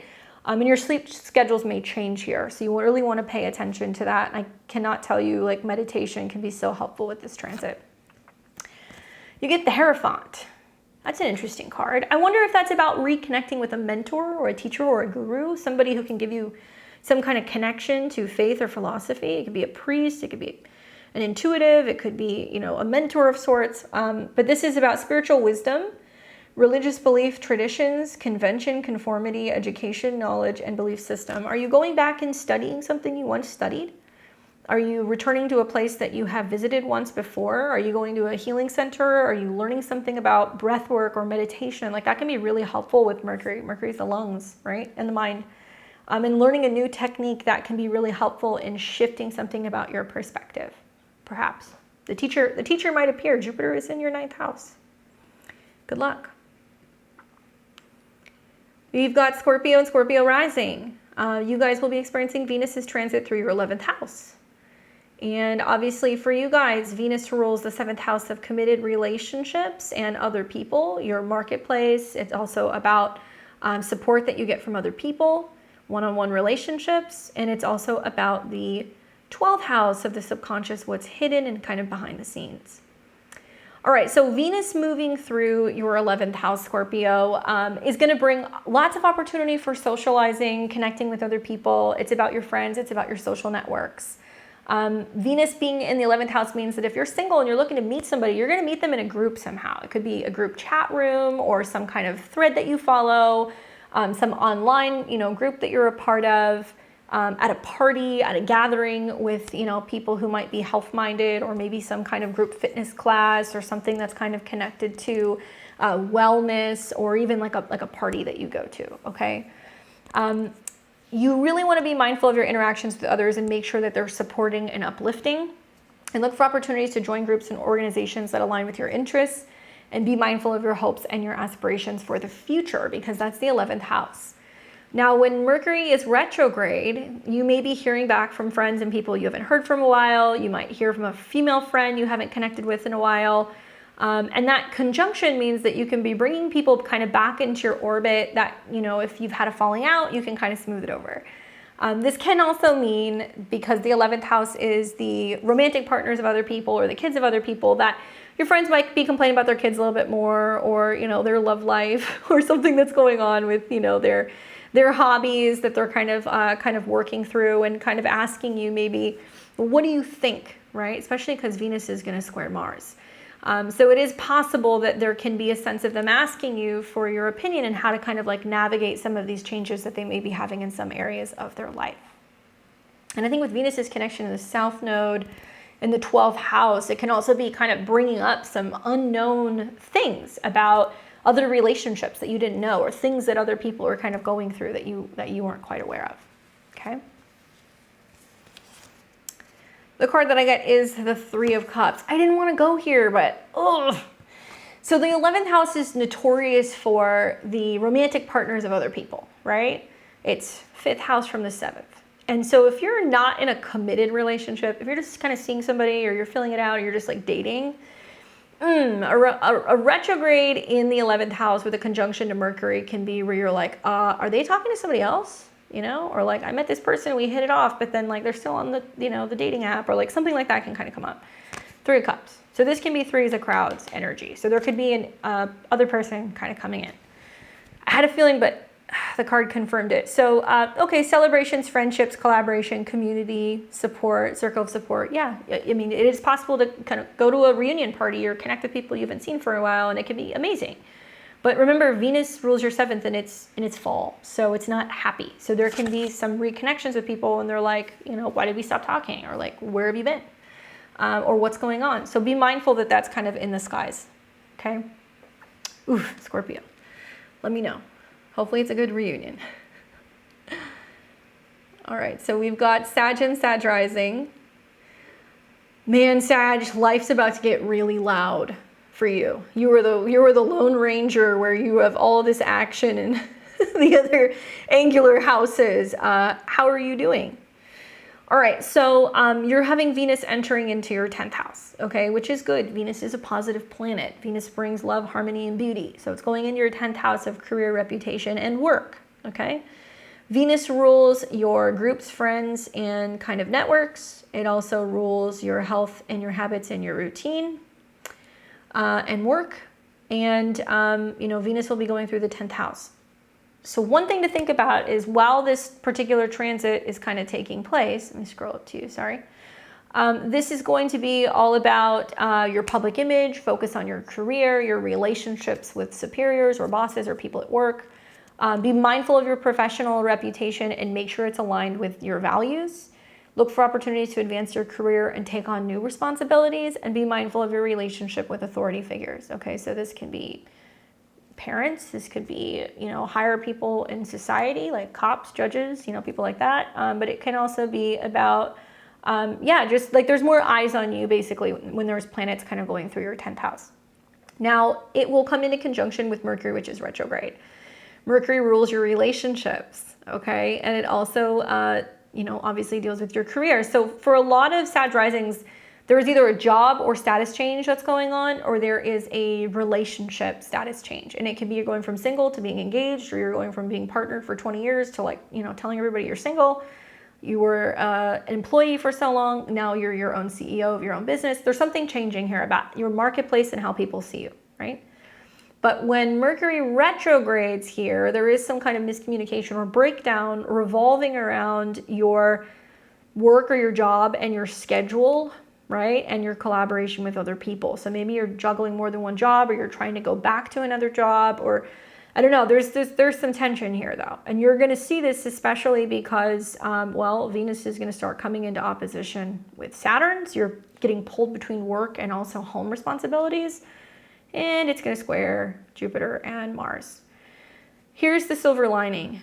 Gemini can be siblings, it could be neighbors, 7th house could be therapists, it could be partners. It could also be talking about people who challenge you to find the balance. If you have a really good therapist, or if you have a really good astrologer, or if you have a really good partner, they're going to say, get with the program. You can do this, it's possible, let's keep going, keep moving. Even though we have some delays or some changes or some setbacks, we got to keep it moving. So somebody is going to be like your little motivator that's going to be like, it's okay, we just keep pushing, right? And helping you kind of adjust to whatever these changes that are kind of going on. If that's taking a break from work, if that's changing direction, what have you, that's what it's going to be about.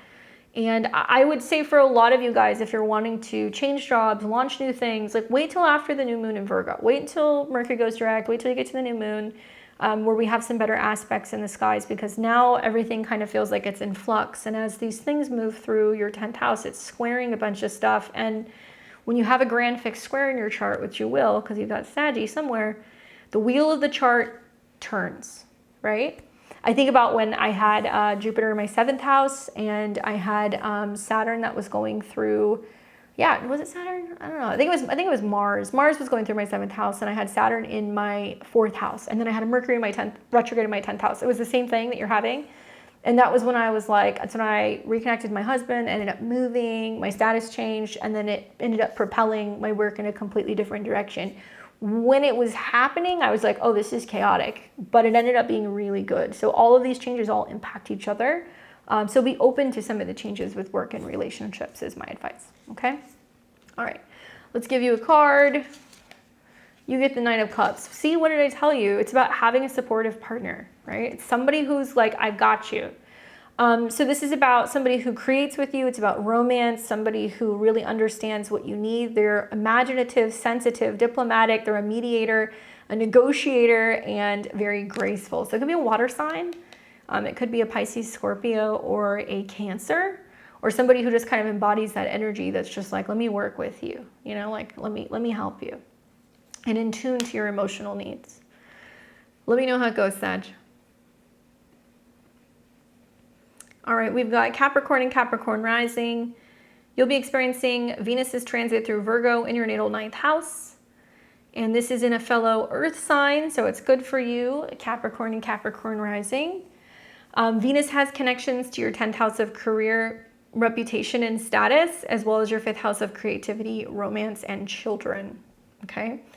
Dating as well. So when Venus is in the 9th house, right, love can be found at a distance. Love can be found abroad. Love can be found when you're studying a subject or you're taking a course, when you're traveling somewhere. These are kind of things that happen with Venus in the 9th house. And you're going to see that Venus is, going to come into conjunction with Mercury, which will be retrograde. So there's something that's trying to get wrapped up in regards to travel plans, legal matters, plannings of ceremonies, graduations, trips, that kind of stuff. And I feel like for some of you guys, it's about scheduling with education or travel, or it can be like wrapping up what can be some legal stuff because of the connection to Mercury in your 6th house. I don't know. Tell me if I'm wrong. It can be about health stuff impacting travel, pets impacting travel, some kind of tension between work and travel or something like that. But really what you want to focus on with Venus in the 9th house is, your beliefs, your values, and your personal philosophy. Be mindful of your educational pursuits and your long-term goals, and look for opportunities to travel, learn, and expand your horizons. Be mindful of your interactions with people from different cultures or backgrounds. You're going to see eventually Venus will come into an opposition with Saturn. And this may mean that you're having to work remotely, or you're traveling, or you're working at a distance, or you're working abroad, or there's some work that you're kind of picking up from another place. That's not going to be for a little while, but you will start to kind of see that kind of coming in with that T-square that I spoke about specifically. Oh, this T-square that I spoke about specifically here. Like, is there a job change that's kind of happening, or a schedule change? Maybe. And how does this positively kind of impact something about the way that you see the world? That's what I'm thinking about. Some of you guys might be going back to school with the Mercury retrograde with Venus. I know that you're having eclipses in your 10th house. So you're like, I don't want to do this anymore. I want to do something different. So maybe you're trying to figure out, well, what would I love to study? What would I love to do professionally? And you're kind of making the time for more of that stuff. Traveling can get totally messed up during this period. That's the one thing that I'll tell you, so just be mindful of that. So be very careful when it comes to booking travel or flights or anything like that with Mercury retrograde conjunct Venus, okay? Because there might be a change of plans. The card that I get is the King of Cups.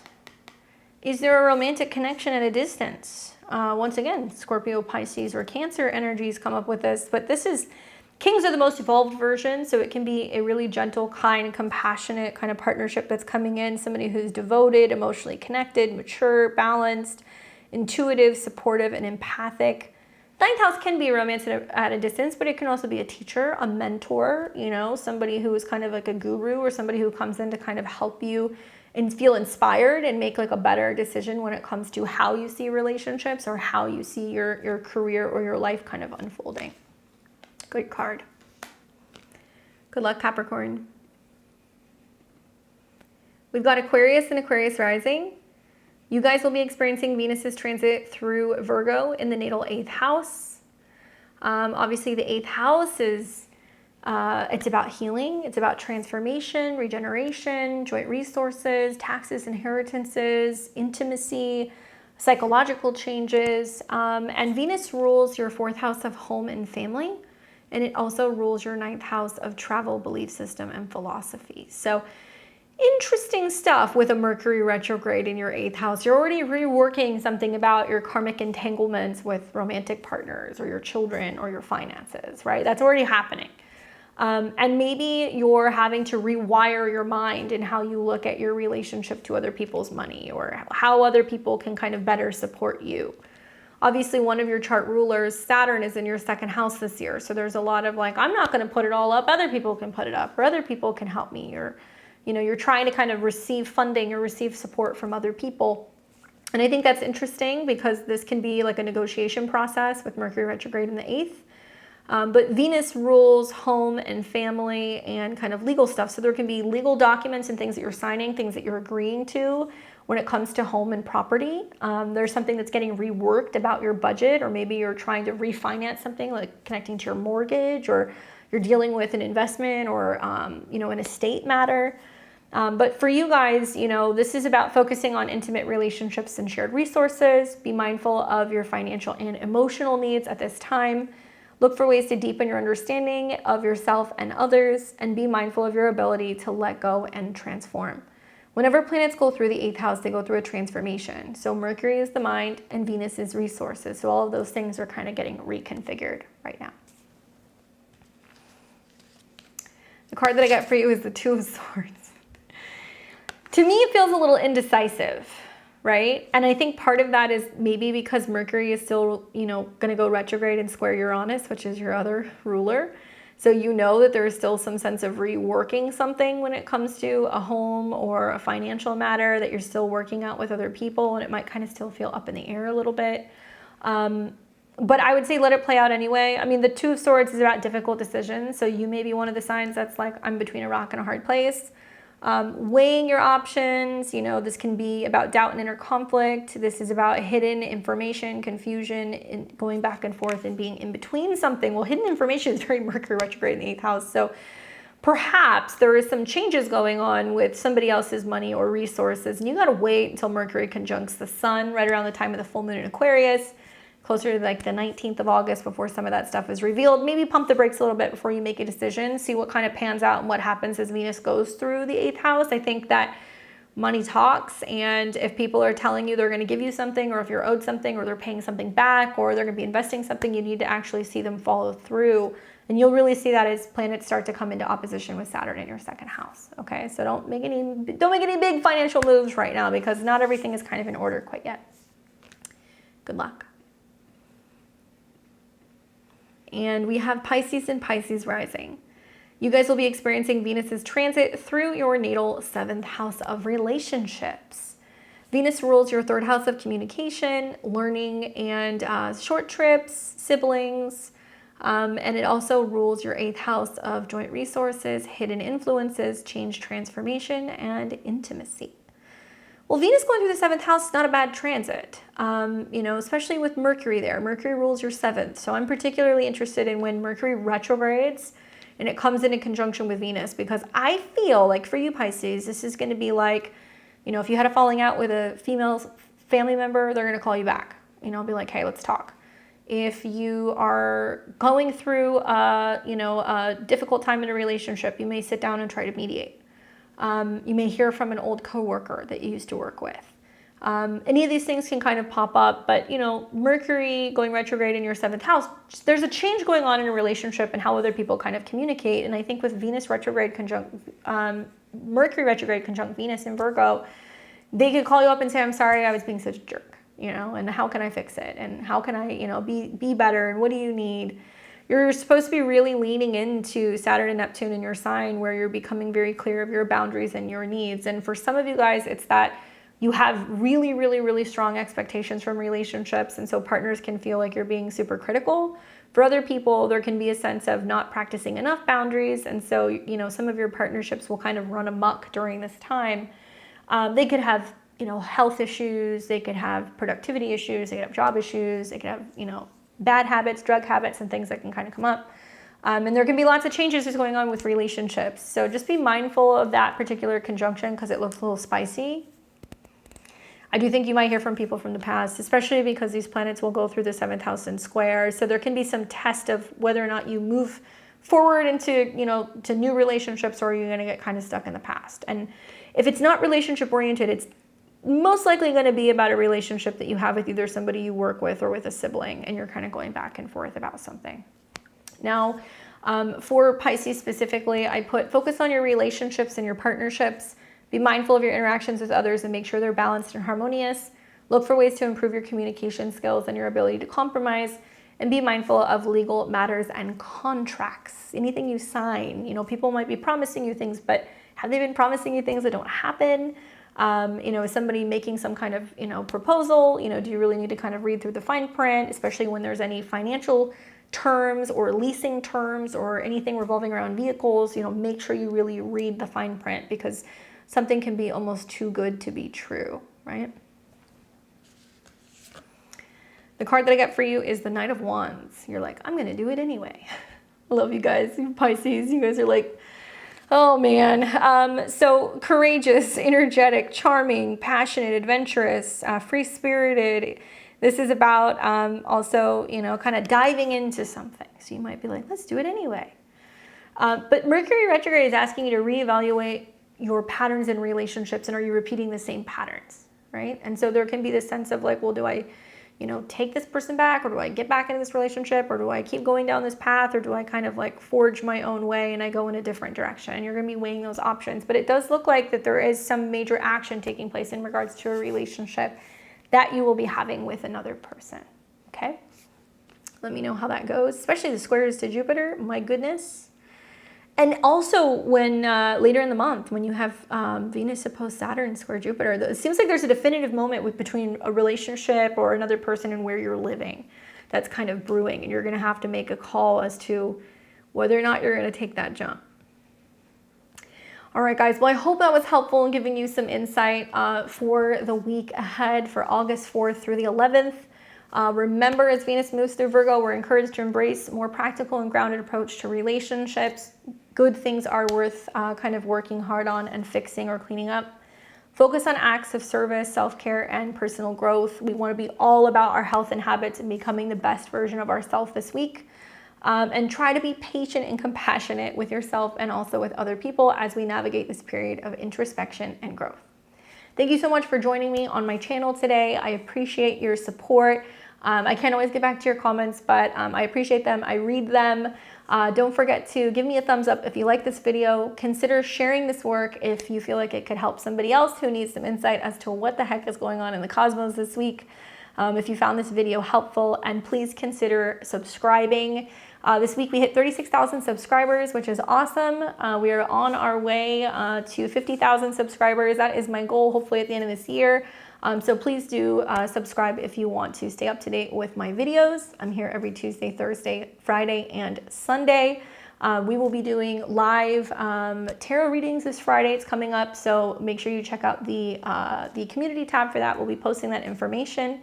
As well as all of my services. You guys can click the drop-down menu below, the links in the description. Head over to my website at beyondtheveiledtarot.com. You can book a personal one-on-one reading with me. I have openings that begin in October of this year. And we have gift cards for the holidays or birthdays if you guys are interested in that, if you know that that's kind of coming up for someone. And I also teach astrology. I teach tarot and astrology. So check out my courses while you're there if you would like to learn how to do some of this stuff yourself. I hope you guys enjoy the rest of your Sunday. I'll catch you guys back here on Tuesday, and take care.